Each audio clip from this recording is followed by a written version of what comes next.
Wallisaa baay'ee jaalatamaa fi beekamaa wallisaa Ashannaa fi Baqqalaa gara kanatti affeerrannee jirra. Walleewwan isaa yeroo dhiyoo as ba'anii fi akkasumas waa'ee isaa waan muraasa odeeffanneerra.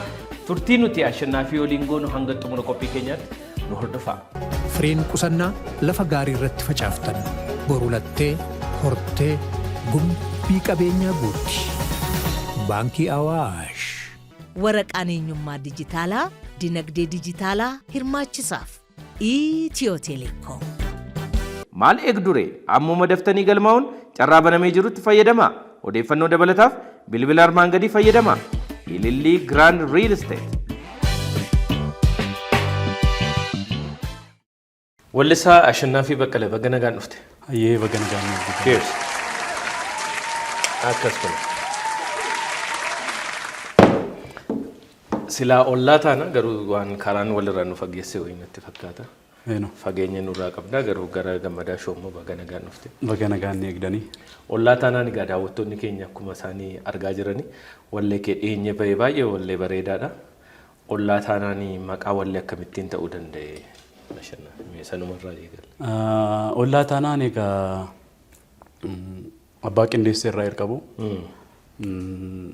Ollaa taanaa Iyyoo Baalchaatu qindeessee walaloo isaallee Lalisaa Andiriistuu barreessee yaadaloo obboleessa koo artiistii Hosan Geetaawoo waliin ta'uun hojjenne. Viidiyoo isaa Brothers Production waraabee. Daayirektarii viidiyoo sana immoo Brook Design Brook Naaziraawwiidha. Kanatti hojjenne. Baay'ee kiliippiin isaa kiliippii bareedaadha. Laalaa ture gaanusi. Kiliippii kana irratti immoo waan adda addaa fa'aa qaba. Walitti bu'iinsa abbaa manaa fi haadha manaa waan irratti argaa jirra. Namni akaayii namaa dhiyeessuudhaa fi akkamittiin harkayyuu nama dhiqachiisa. Akaayiidhaaf badaa harkan dhiqatanii. Dhiqachuun isaa bareeda ta'ee waan na barame miti garuu. Buddeen nyaachuu qabatu. Hojiidhaa dadhabee innaa mana isaatti galu. Abbaan warraan ishee innaa akaawiitti darbattu fa'aa harka dhiqachiistee nyaata eega. Dhuftee biddeena eegaa dhuftee akaawiitti darbattisayyuu darbattee deemti. Keesseef hin deemtu. Tuffii ishee agarsiisa. Abbaa manummaa isaa dhorkamamee jira. Abbaa manaa ta'uunsaa hafee jira already. Hojichi adda baanee maan jiraatiin nagaa naan kennitu taanaan waan na jiru waliin haasofnee hiikuu hin dandeenyu rakkoo keenya taanaan adda baanee maan jiraatiin. Al takka takka adda bahanii jiraachuunis bareedaadha yaada. Ollaa taanaan kanaaf yoo waliin jiraachuu dadhabne ollaa taanillee jiraachuu dandeenya. Walii galuu yoo hin dandeenye ta'e rakkoo keenya teenyee furachuu dadhabne taanaan ollaa taanee jiraanna. Naguma lolaan malee waliin haasofnee rakkoo keenya fuudhee. Waliin jiraachaa jira taanaan wal lolaa jirra. Maaliif adda baanee ollaa taanee hin jiraannu? Konseptii baay'ee bareedaadha garuu yaa maatiin adda ba'uu irratti atis hin jajjabeessitu jedhee yaada. Akka carraammoo icitee an dhagee achuma kiliippii sana irratti iyyuu kan si waliin hojjechaa jirtu haadha warraa Ashannaa fi mataa isaati jette akkamittiin amantee hojjette yaada kana gargar baana wallee jedhu ati hojjechaa jirta. Ishiin immoo achirratti akka taatootti hirmaatte akkamitti si wajjin hojjechuu dandeesse? Egaa dhaamsa dabarfachaa jirra mitiire. Isheenis itti amanteetti walii galanii jiraachuun hin danda'amu taanaan rakkoo waliin haasa'anii furuun hin danda'amu taanaan bakka ollaa ta'anii jiraachuutu wayyaa isatti amanteetti. Garuu ati nama aartiiti walleen namni wallisu hundumtu waan wallisu sana ta'eera jechuu mitiire ergaa dabarsa waan ta'eef. Isheen nama aartiiti immoo akkamittiin akka nama aartiitti amantee si waliin hojjechuu dandeesse? Nama aartiiti jechuun danda'a. Walaloo kana fa'aa ni barreessite. Walaloo isheen si barreessitee ati muuziqeessite fa'aa jira? Lakkii amma yoonaan jiru gara fuulduraatti. Gara fuulduraatti. Walleen ati baay'eetiin namoota baay'ee bira geesse anis baay'ee kan ittiin si baree kan sirboota namoota adda addaa kanatti walitti maktee hojjette yookiin cover yookiin mashup jedhanii. Mashup. Isa yaadammee tolee jedhu kana isaan aniyyuu sirriitti Ashannaafiin eenyudha maali mucaan sagalee akkasii jennee kan si dinqisiifachaa turre hiriyoota koo wajjin yaadadha. Mee waa'ee wallee sana namoota wajjinis baay'ee na barsiiseera jettee yaadda waa'ee wallee sana akkamittiin hojjette? Irra caalaa isatu uummata kiyya waliin wal na barsiisee dhee yaada. Hojiin sun kan hojjetame hojii kiyya lama hojjedheen ture sanaan dura. Yadammee tolee dura hojii lama hojjette? Laman hojjedhee dura maaltu beekaa? Achiin booda obseen sadaffaa irratti immoo maashaappii kana dalagee jechuudha. Isa immoo kanan dalaguu danda'e hojiilee lama hojjedhe siin jedheen ture. Baasii isaas ni beektaa. Ni ulfaata lama hojjedhee badaa miti. Maashaappii kana immoo na hojjettu lokeeshinii kana faallee badaa. Baay'ee cinqiin barbaachisu bakkuma tokko dhaabbattee waraabamee dhumuu danda'a. Laal kanaaf jedhee hojjedhe hojiilee sana immoo baay'ee waan hin jaaladhuuf maashaap godhee. Wallistoota achi keessatti walitti qabdee wallee isaanii wallistee hunduma warra ofii keetii jaallattu moo sirbootti wal fakkaatan ta'uu isaanii irraa ka'e moo akkamittiin yaadi kun sii dhufe? Dursa nan jaalladha halkan tokko hin hojjenne baay'ee waan keessa koo jiraniif waan hin jaalladhuuf. Ennaan tokko isaa sirbu tokko immoo naannoo irratti meejarii tokko irra hojjetamu waan ta'eef isatu irra caalaan xinnaa godhe.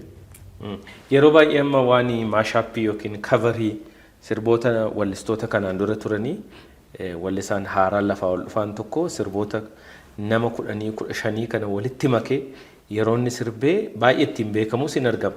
Kanarratti walfalmii adda addaatu jira. Warri tokko wallistoota sana dura wallisan hin quucarsaa gadi isaan qabee warri haaraa dhufee duubaan dhufee hojjetu kun akka isaan beekaman taasisa.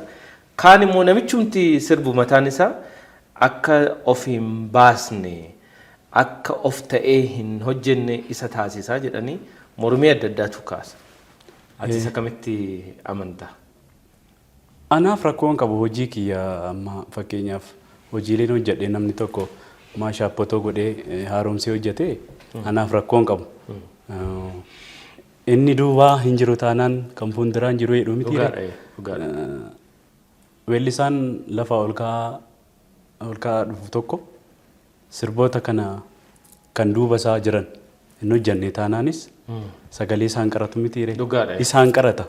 Kan isaanii sagalee isaa qaratee qulqulleessee gara kan ofiitti deema waan ta'eef. Anaaf rakkoo qaba jedhee yaadu. Yeroo baay'ee hayyamsiisuu wajjiniin fa'aa wal qabsiisu. Wallistoonni yeroo maashaappii yookiin kavar waliin makanii hojjetan kana yeroo hojjetanii hin hayyamsiisanii wallistoota isaaniin dura jiran hin hayyamsiisanii walleen tokko jechuun immoo mirgi abbeentaa isaanii kan jara warra kanaan dura walliseeti. Isa kanarratti fa'aa yaada adda addaatu ka'atii hayyamsiistee taa'ee namoonni si hayyaman jiru. Namoonni immoo maaliif sirbite wallee koo jedhanii siin morman immoo jiru. Lakki namni maaliif akkana goote maaliif weelli koo hojjette kan naan jedheen jiru dhugaa dubbachuuf anis hin hayyamsiisne. Kanan hin hayyamsiisne immoo guutuu isaan hojjenne kireeditii isaa kenninee jirra mitiire. Maqaa kireeditii kenninee jirra. Sirbi kiyyee dheedheen hojjenne maashaappii ta'uun isaa ifadha. Kireeditii illee kenneera. Maaliif hojjette osoo hin taane weellisaan ani baay'ee jaalladhu. Taaddeen illee naa bilbilee. Taaddalaa Gammachuu. Taaddalaa Gammachuu naa bilbilee jabaadhu iddoo guddaattan si eeganaan jedhee jira. Yeroo baay'ee namoonni gaafa waa'een Ashannaafii ka'u sagaleen Ashannaafii sagalee Taaddalaa Gammachuu wajjiniin baay'ee wal fakkaata. Wallee ati maashaappii hojjette sanarraas immoo sagaleen kee guutuutti waan sagalee Taaddaleen ofiisaati waan wallisee wayii tokko fa'aa fakkaata. Innoo dhagahee beeka waan kana sitti mee beeka sagaleen keessan akka wal fakkaatu. Isarraa osoo hin taane namoonni akkana naan jedhu namoonni baay'een sagaleen keessan wal fakkaata naan jedhu isarraa garuu hin dhageenye. Isarraa dhageenye. Inni biraan kan Ashannaafiin ittiin beekamu sagaleen kee akkuma wallisaa Taaddalaa Gammachuu fakkaatu fuulli kee fi dhaabbiin kee immoo kabajamoo pirezidantii mootummaa naannoo Oromiyaa obbo Shimallis Abdiisaa fakkaattaa siin jedhu. Namoonni baay'een akkana naan jedhu. Komantii nan ilaala tiktookii fa'aa kanarratti naa gadhiisanii viidiyoo kiyya. Komantii jala seenarii firooma qabaa mucaan kun Shimallis Abdiisaa faana naan jedhu. Egaa isinoo maal jettu kan? Waan wal fakkaatan baay'ee qabdu qaamni keessan dheerinni kee danaan fuula kee baay'eensaa wal fakkeenya baay'ee qabdu. Egaa sagaleedhaan akkuma amma jenne walleewwan Taaddalaa Gammachuu baay'ee jaallattu keessaa wallee tokko meesti hangammatti homaa sagalee kee dhageenye daawwattoonnis maali gurbaan kun wallisaadha moo maal nutti affeere akkanaan hin jennee fi sagalee kee kiiloolee kanaaf kan Taaddala wal fakkaatu kanaan mee wallee Taaddalee kee takkittii xiyyaasa ta'uu kaanis kan keessaa jaallattu tokko mee nuu jedhe. Takkittii xiyyaa. Takkittii xiyyaa jaalallee xiyyaa takkittii xiyyaa jaalallee xiyyaa anqabameera kootu situu narraa wayyaa anqabameera kootu situu narraa wayyaa nyaadheetuman bulaa yaanni na huuqisee halkanii fi guyyaa dogoggoriin jira la. Ajaa'iba! Kanaafan jedheen sagaleen keessan guutuutti sagalee Taaddalee wajjiniin wal fakkeenya cimaa qaba sagaleen keessanii baay'ee namatti tola. Egaa sagaleewwan keessan walitti dhiyaachuu qofatu hin ta'in immoo egaa duraan immoo ijoollummaa isaatti tarii Ashannaafin akka eenyuun ta'a jedhee yaadaa ture namatti baay'ee dinqisiifachaa turtu ijoollummaa keetti immoo baay'ee dhaggeeffatte eenyudha? Doktara kabajaa artiist Alii Birraa weelluu isaaniin yeroo baay'ee dhagaa ture. Abbitoo Kabbadaa fa'aa Abbabaa Bishuu weelluu isaanii dhaggeeffachaa dhumaa as ka'e. Ijoollummaadhaan dhaggeeffachaa ture. Ijoollummaadhaan eessatti dhaggeeffachaa ture? Biyyi isaa eessa taa'ee dhaggeeffate jedhanii immoo si gaafachuu danda'u daawwattoon. Egaa Ashannaafi Baqqalaan dachee Oromiyaa biqilchituu goototaa kan taate magaalaa Ambootti dhalatee guddate. Irra caala biyyaa caaluu hundeessaatti. Irra caala mana barumsaa Amboo Addis Katamaa sadarkaa tokkoffaa keessatti qophiilee adda addaa naa qopheessan. Dursi anaaf laatama ture. Ijoollummaa keetti iyyuu sirbita turte? Mana barumsaa sadarkaa tokkoffaa keessatti akkuma siin jedhe Amboo Addis Katamaa sadarkaa tokkoffaa keessatti dursi anaaf laatama ture. Achi keessatti irra caala kanan guddifadhee jedhee yaadu achi keessatti sirboota isaanii kanan hojjechaa as ga'e jechuudha. Barnoota hoo ergasii eessaan geessee dhaabde? Eessaan geessiste barnoota kana? Barnoota kana gaa 11tti deemuu danda'eera. Achiin boodallee dhimmooma kiyyaan addaan kutuuf dirqamee waan tureef dhaabee gara hojii konkolaachisummaatti. Hojii aartii dura konkolaachisummaa eegalte? Konkolaachisummaan eegalee ture. Isa durallee waan halluu dibuu kana faas hojjechaan ture. Achi boodallee motora gara baadiyyaa kana keessatti konkolaatonni hin seenan mitiire. Duuba nama 3 nama 4 kan ammoo astadaadariin akka dhageenye tiraafik malee.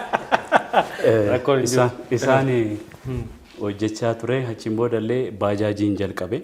Magaalaa Amboo keessatti ishee kottee Lokaforii baajaajii isheen eegale. Achiin booda gara construction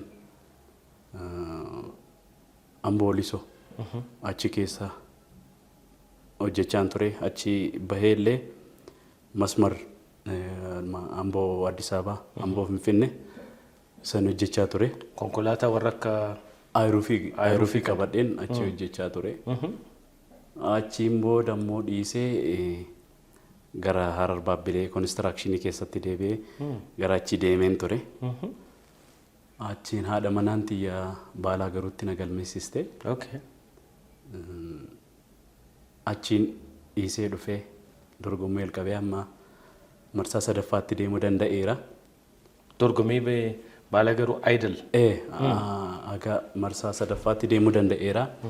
Achiin booda dhimmuma kiyyaan addaan kutuuf dirqame waan an tureef addaan kutee gara hojii dhuunfaa kootti dhufee jechuudha. Ajaa'iba! Bu'aa bahiin jireenya kee baay'ee akka fiilmii wayii tokkotti ilaalaa ture yeroo tokko konistirakshinii seentaa konkolaachisuu seentaa deebitee aartiin sin gadhiisu gara aartii dhuftaa dhiistee deebitaa dhumarratti akkamittiin aartii kana biratti haftee gara wallisuu kanatti gara muuziqaa hojjechuutti immoo akkamittiin inni dhumaa kanatti dhufte? Kilabii kana nan hojjedhee murteessee naayit kilabii kana hojjechuun qaba jedhee murteessee isheenis na jajjabeessite haati manaa koo achiin booda galgala naayit kilabii kanan jalqabe guyyaa guyyaas konkolaataa kanan dhiisne ture namoota dhuunfaaf konkolaataa nan qabadha ture haalli agaa mijatutti isa waliin deemsisaa ennaan kilaba koo waxxaradhee qabe ennaa sana konkolaachisummaa nan dhiisee jechuudha baay'een kana sirriitti qabadhe. Egaa Ashannaafi walleen kee lookoo jedhu wallee baay'ee bareedaadha. Maqaamti isaayyuu bareedaadha. Waa'ee wallee lookoo kee immoo xiqqoo irraa yoo nu jechuu dandeesse. Babbareedduu shawaa kan mudhiin soonsaa mormishee lookoo mudhiin soonsaa mormishee lookoo qaqallookoo. Shashambaa jedhee shurrubbaan shii gatte shashambaa jedhee shurrubbaan shii gatte bareedduu shawaa kan mudhiin soonsaa mormishee lookoo mudhiin soonsaa mormishee lookoo qaqallookoo shashambaa jedhee shurrubbaan shii gatte shaashi jedhee shurrubbaan shii gatte shaashi bareeda lookoo jedha. Lookoo walaloo fi yeedaloo ibsee hojjete? Walaloo Girmaata Shumaatu na hojjete. Directis kan na godhe suma. Director video sanas suma. Egaa Ashannaafiin walleewwan qeenxee ja'a ol yooni dogoggoruudhaa baadhee YouTube irra ilaalaan ture. Walleewwan qeenxee ja'a olii hojjetee jirta. Sagalee kana fakkaatu kana walleedhuma qeenxeedhaan nu dhiisuuf deemtamu. Maal nu yaadaa jirtaa jedhee uummanni si gaafachaa jira. Hojii torba. Torba? Ja videodhaan warruman argeen jechaa tokko audioodha. Ittuma jirra kanaan boodallee albamas yaadaan jira hojiin tokko yoo ummata albama cal jedhanii gadhiisuu irraa ummata kana faana sirriitti wal baranii gadhiisuu wayyaadheen malee albamii kiyyarree fixuttan jira. Qopheessee jira. Yoo rabbi jedhee yaadaadhuma jirra. Egaa milkii guddaa siif hawwina. Ashannaafi immoo fuulduratti albamii kee immoo bahee walitti deebinee immoo waa'ee albama kee bal'inaan waan haasofnu ta'a jedhee abdadha. Yeroo kee aarsaa gootee immoo nu biratti dhuftee gaaffiif deebii kana immoo waan taasisneef galatoomii ulfaadha siin jenna. Ayyee isinillee ulfaadha. Galatoomii. Cheers. Galatooma. Firiin qusannaa lafa gaarii irratti facaaftan boru lattee hortee gumbii qabeenyaa guutti. Baankii Awaash. Waraqaan eenyummaa dijitaalaa dinagdee dijitaalaa hirmaachisaaf Itiyoo Teleekoom. Maal eegdure ammuma daftanii galmaa'uun carraa banamee jirutti fayyadamaa. Odeeffannoo dabalataaf bilbila armaan gadii fayyadamaa. Ilillii Grand Real Estate. Egaan kabajamtoota daawwattoota keenyaa qophii baay'ee bareedaa fi hawwataa akkasumas bashannansiisaa kan ture kan wallisaa Ashannaafi Baqqalaa akan guyyaa har'aa taasifanne asuma irratti kan goolabnu ta'a hanga xumura qophii keenyaatti nu waliin waan turtaniif ulfaadhaa isiniin jechaa guyyaa har'aa immoo sagantaan kun akka kanatti waraabame bareedee editee isin bira akka ga'uuf immoo ogeessota kaameraa nu gargaaran galateeffannaa. Abdii jireenya Biqilaa Mitikuu fi akkasumas Waaqjiraa Damaraa hunduma isaanii galatoomaa ulfaadhaa jennaani. Gammadaa Show gama YouTubetiin warri nu daawwachaa jirtan immoo YouTube keenya ammas irra deebi'uudhaan subscribe, like, comment, share gochuudhaan akka nu jabeessitan isiniin jennaa. Gammadaa Show torban dhufu keessummaa biraa qabannee dhiyaachuudhaaf waadaa kan isiniif seennu ta'a. Hanga torbanitti nama torbanii nu haa taasisu nagaatti.